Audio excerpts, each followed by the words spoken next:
Hello, I'm Nick Breckenfield from the Borletti Buitoni Trust, and here we have on a special BBT podcast Ilaria Borletti Buitoni. Hello, Ilaria. Hello, Nick. Now it's BBT20 this year, our 20th anniversary, so we thought it would be nice if we chatted to you about not only how it all started, BBT, but also about you, your music, your ethos, general things about Ilaria. So I wondered if we could start by asking, what's your first musical memory? Well, my first musical memory is related to La Scala, because I was born in Milan. My family was very much linked with La Scala. Also, my grandfather has been chairing La Scala in the 20s. And so we always used to go to La Scala. And I remember being a child and going with my parents to a butterfly. And my father was deeply crying when a butterfly was taking the child into her arms and shouting, why have you abandoned him? And so all the family was crying and we were very happy, and this was a wonderful moment for being together and listening to music. Did you do music yourself? Did you play an instrument? Did you sing? I tried. When I was a child, my mother was really willing for me to play something, and so she tried with the piano, she tried with the classical guitar and with the block flute. But in each of these three instruments, the teacher went to see her and said, listen, we love your daughter. I think she's very fun and very amusing and bright, but she's not at all musical. So I would choose something else for her not school time, that music. And what was the choice for something else? What Well, we had a choir in the school, and I was among the frogs, which means I was among those children that had to stand and to open their mouths without singing. And this was terribly frustrating, and I'm afraid this was my only experience in a sort of musical contest in school. So did you do sport? Did you? Yes, I was very sporty, and of course languages, and of course school was rather tough at the time. So there was not much time left, but clearly sport was something that I was particularly engaged in. And my mother was trying to teach me many things, even too much sometimes. So I was reading, I don't know, Goethe when I was 14 years old, which I don't know whether it was a very good idea to make me love Goethe, but it was surely a very good idea to spread my culture. Yeah, that's like Shakespeare in Britain, and you learn it too soon. Yes, and you actually also need to see it. Yes, now you don't learn it anymore. So I think that there must be a good way between these two choices that should be kept. And any other memories of La Scala or musicians that you met at family home? Or? Well, I remember that Rubinstein, Horowitz, who married a very close friend of my father, and Benedetti Michelangeli used to come to our home, particularly Benedetti Michelangeli. I think he had a little fling for my mother. So they were playing four hands piano, and this was sort of usual, because at that time, a house in Milano of that kind was open to people of music, culture, and after the Scala. Well, after performances, they would come. Yes, they would come out for a sort of late dinner. Yeah. I heard a story that you might have told about Toscanini arriving at... Well, Toscanini was a very, very close friend of my family, and particularly his daughters, Wanda and Valli. And he was very much admired by my family, who was also not my grandfather, but my father for sure. Was deeply anti-fascist, and as you know, Toscanini refused to perform for the Mussolini regime. I think he was a terrible man, for what I was told in the family. He had a terrible character. But in all the houses of my cousins and in our houses, there is something of Toscanini. In our case, was a gigantic sculpture in marble, about 3 meters high, against which we were playing always with a ball when we were kids, me and my half-brothers. And then one day my mother said we should find out who did it, and it came out is a very famous Italian sculpture. It's called Wild, and now this stands in the Scala, where there is a kind of hole, and there is this beautiful monument dedicated to Toscanini, which has been given by my family. Thank God, after having been in the gym place for 25 years. So you grew up with opera, but what about other forms of music? Orchestral concerts, chamber, instrumental? Opera and orchestra concert were part of my life since the beginning, and chamber music came when I met my husband Franco, who was musical himself, playing piano extremely well. Unfortunately, at his time, being the oldest son, he had to join the work into the company. He couldn't be, a musician because this would have been regarded as a loss of time. But he was a wonderful pianist, and he loved music. He loved particularly chamber music and lieder singing. So he opened new doors on music which were unknown to me, and this was one of the enormous pleasure that I had to discover a new world which I didn't know much about. And that discovery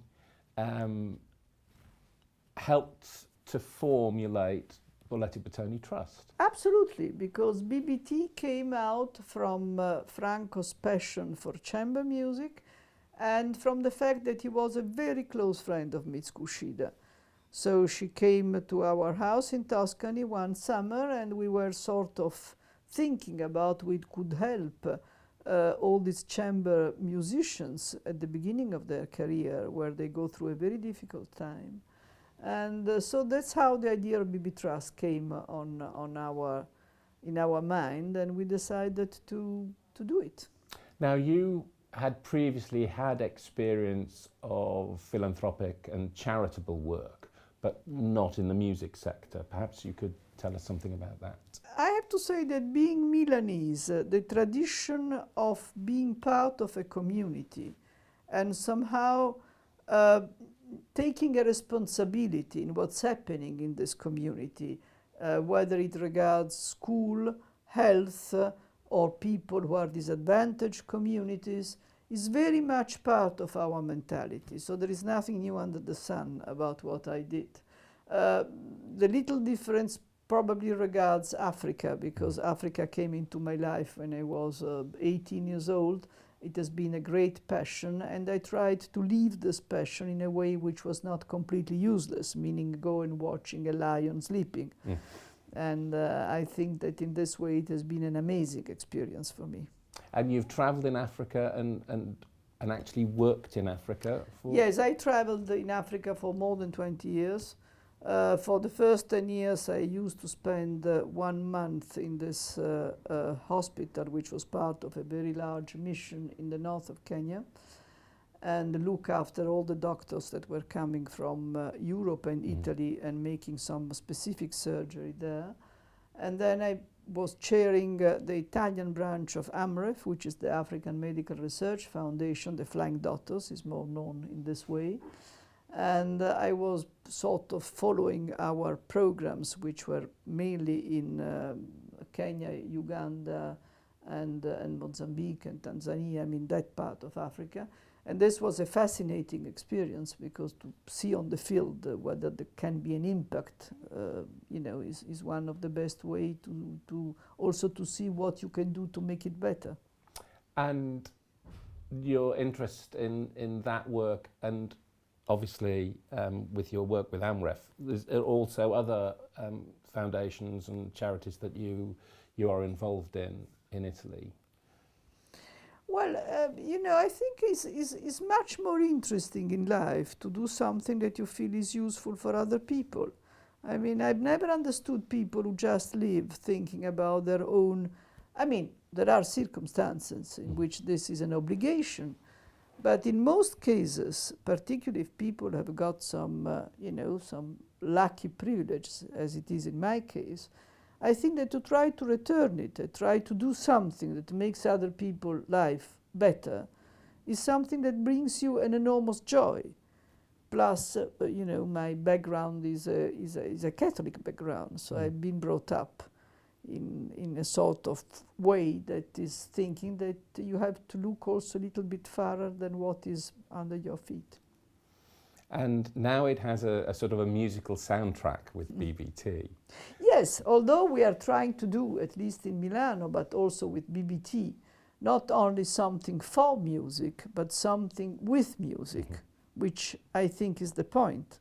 I mean, it's not only helping musicians, as BBT did for 20 years at the beginning of their career, but is also trying to make other people's life better through music. And this, I think, is extremely important. So BBT Communities started in 2019.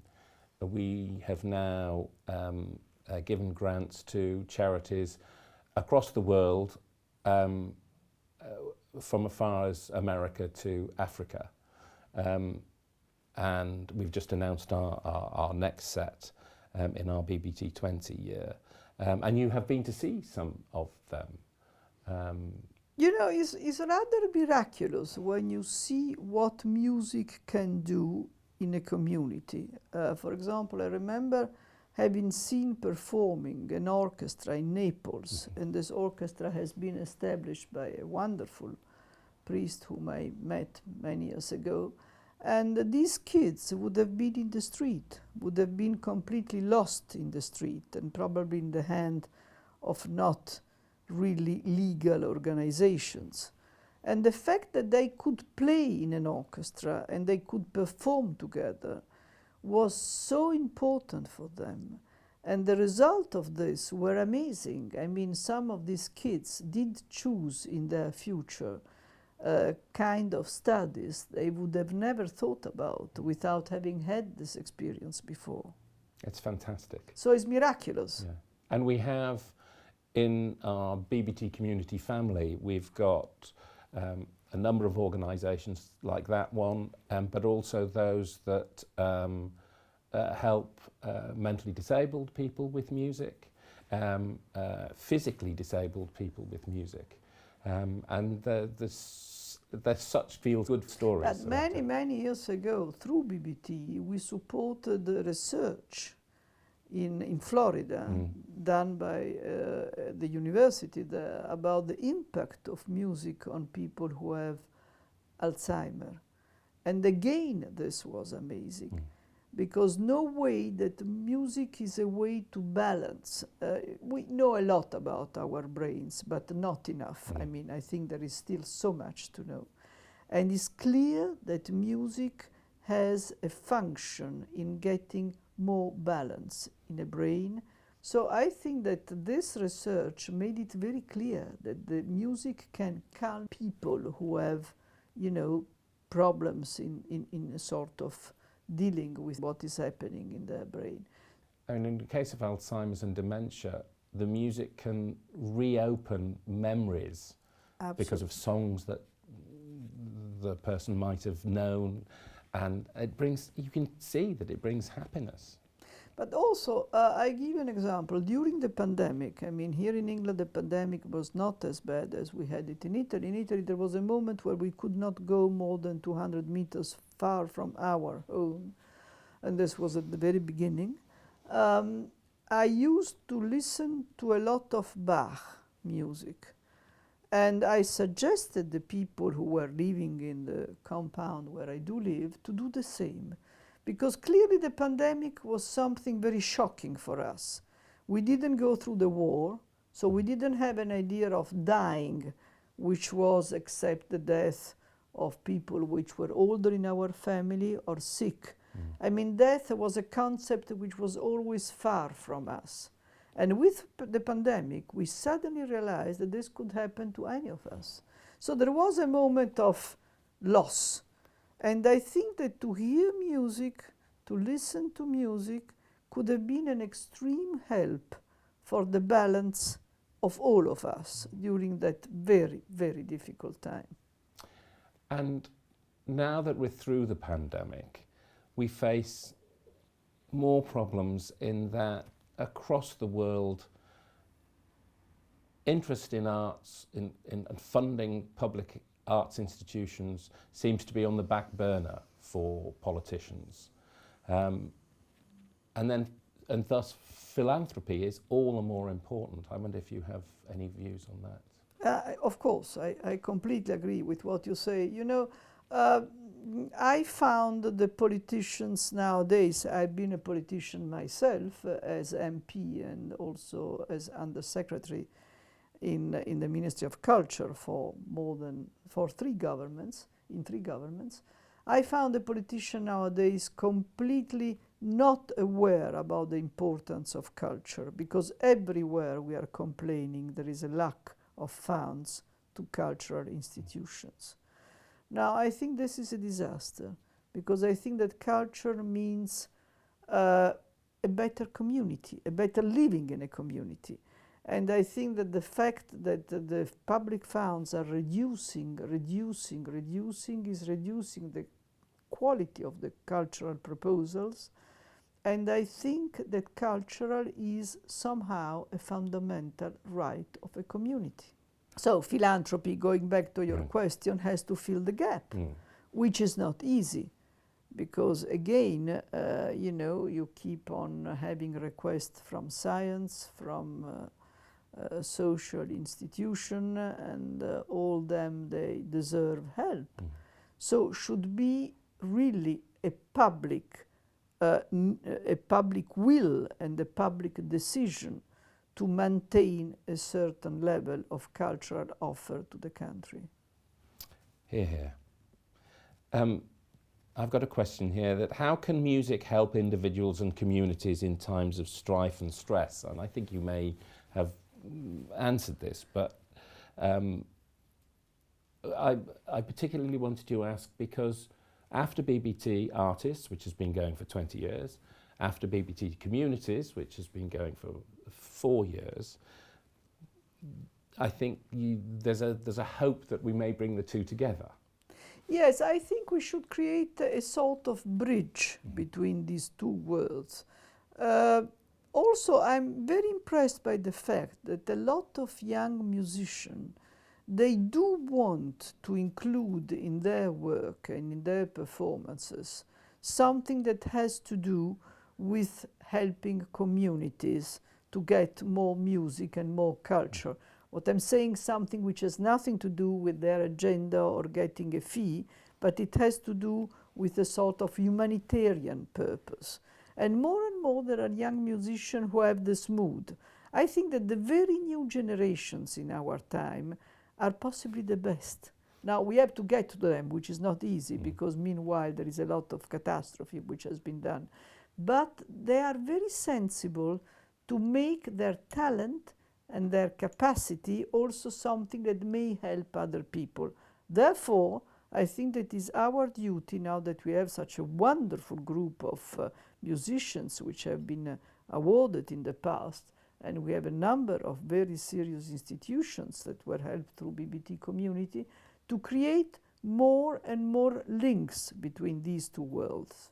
And indeed, your personal choice for the Franco Buitoni Award this year is to Filippo Guerini, who has this fantastic idea of Sonatas for 7 Cities, to spend a whole year not rushing around hither and thither, playing single recitals or concerts in different places, but to have 7 bases, each for a month in different cities on different continents, to not only do a concerto, a recital, but to do work in the community. And that was very special for you to give this award to Filippo. I think Filippo is a wonderful musician, but also he proves exactly what I said, that this new generation is very concerned about the community. You know, they're very concerned about climate change, and this has been seen everywhere in the world, but also about communities. They want to be part of a community, and they want to make this community living better. Filippo, on this, I think he opened a new way to approach music and to think about music, which has to be explored also by the musical institution. I'm running a concert society in Italy, and we devote more and more effort to this kind of approach. And so this, I think we hope, will be called BBT Exchange, which encapsulates Exactly. the whole notion. But also looking to BBT's future, we're looking back this year for 20 years, which is absolutely fantastic, but we also want to look to the future. I wondered what your hopes are for it, and also whether other people can help us in what we do. Well, I hope this is going to happen because, I will not last forever. So I think that somebody should help this extraordinary path which has been designed by the BBT and which has, in my opinion, one thing that is rather exceptional, that helping a musician is not only giving him a certain amount of money that he can spend how he wants, but is to tailor with him a plan where he could maximize the result of the grant which has been given to him. And this personal attention to his ambition, his character, his will, what he wants really to do in life and in his profession is something which is very rare in this kind of organization and is very typical of the work of the BBT.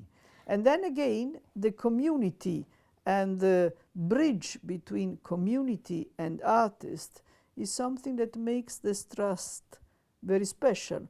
Of course, I'm not rather objective about all this, but I think this should be said, and I hope somebody will join this trip and help us in the future.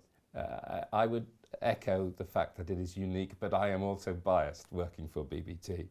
But it's interesting that from the BBT community's point of view, we were making a film of our musical keys in Norwich, which put the money towards mental health. Absolutely extraordinary project and a lovely film. And the chief executive told me that we were only the second funder that had expressed interest in actually going to see what they did with the money. And if there's one thing that I would hope is that we can encourage more funders to actually go and see what is happening with their money and what the good is that it's doing. Well, I hope so too. I think that joining BBT and helping BBT means not only to help an organization, but is to be part of a view, is a part of an idea about, again, not only what music can do, but what can be done with music. And I think that this is the future. Brilliant. Now, you're busy because you are helping so many people, but I wondered how you actually relax. What does Ilaria do to relax? Well, I was thinking to answer to your question saying that I'm relaxing gardening, which is true. I relax gardening, but as gardening in winter is not so easy, I have to say I do relax with Netflix. I know that what I'm saying sounds terribly common, but... Well, if it's gardening programs I on love, Netflix. no, it's not at all gardening program. It's most of the time terrible serious spy series, which I like very much. And I think this is a wonderful way to relax. And also a wonderful way to see, how sometimes the world is going, because you do realize that now, for example, spying is not anymore Mata Hari, but what's happening is absolutely incredibly difficult to understand. Indeed, indeed. But you also have cats. Yes, I have a lot of cats. I love cats because there is something I like about cats is that, for example, they get bored. It's the only animal I know which sometimes get bored, and he makes you understand that he's bored and you should do something for making him less bored. And then also what I like about them is that they have a personality. I mean, if you call them because you want to see them, they don't come because they don't think it's the right moment to please you. And so this is the reason why I think that cats are interesting animals. And I don't know whether this is true, and we've never given a grant to a cat charity. I'm not sure how much they react to music. Well, you know, I always, when I sit in my study and I work, I always put some music. I don't know if this has a link with what the cat they do love, but they all come to my study and they start to sit here and there on the chairs, and they seems to be endlessly happy. So I think that, you know, they like the idea to sit there and to sort of sleep and then wake up and listen to Schubert and Bach. They don't like opera very much. Right. Because you know, there are too much shout, and then they suddenly wake up because something terrible is happening. But they love music. And talking about music, what would be your favourite composers, favourite pieces, favourite opera? What would you say? Well, speaking about opera, my favorite opera is Don Giovanni. My second favorite opera is Così fan tutte, and the third favorite opera is The Flauto Magico. So I think I gave you the right answer. Mozart, and Mozart. Mozart is always the right answer. I think that opera, Mozart are sort of... Then, of course, being Italian, I like Verdi. I think that Verdi is an exceptional composer. I would like not to see so many Traviata dressed in jeans and eating popcorn, because I think that Traviata has a music that speaks by herself. And there is no reason to invent this new reading of an opera, which is what it is. I also recently found rather interesting Baroque music, which usually was not part of my interest, but somehow recently I went more than what I thought through Handel and some other experiences of Baroque music. And thanks to my husband, I adore in chamber music Schubert and also a lot of lieder singing. Mahler, Ruckert lieder, for example, is one of the one I like more. Which we will be having at our BBT20 Absolutely, celebrations with Mitsuko and James Newby. Of course, if you do a lieder singing in Italy, possibly you will get in the public 3 people, because it's not really part of our tradition. But really, thanks to Franco, it's a world that has been discovered recently, but which has been important for me. So, Franco, abiding love of chamber music and lieder, what lieder would Franco have chosen, do you think? Well, the Winterreise was one of his passion. You know, Franco had a mother who was half German, so all his cultural roots were sort of Germanic, speaking about books or speaking about music or speaking about philosophy, a lot of philosophy. I loved the Winterreise. I remember once Jan Bostrich coming and singing the Winterreise, and he was absolutely delighted. The Schöne Müllerin, of course. But I have to say that lieder singing was overall probably his most favorite musical sort of language.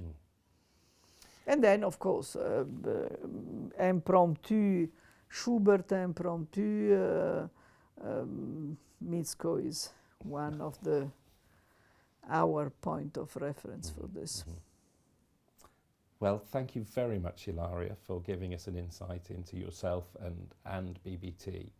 And we look forward to seeing you at BBT20. Thank you, Nick. And let's hope this BBT20 will be one of the next BBT40 and then BBT60. Thank you. Thank you.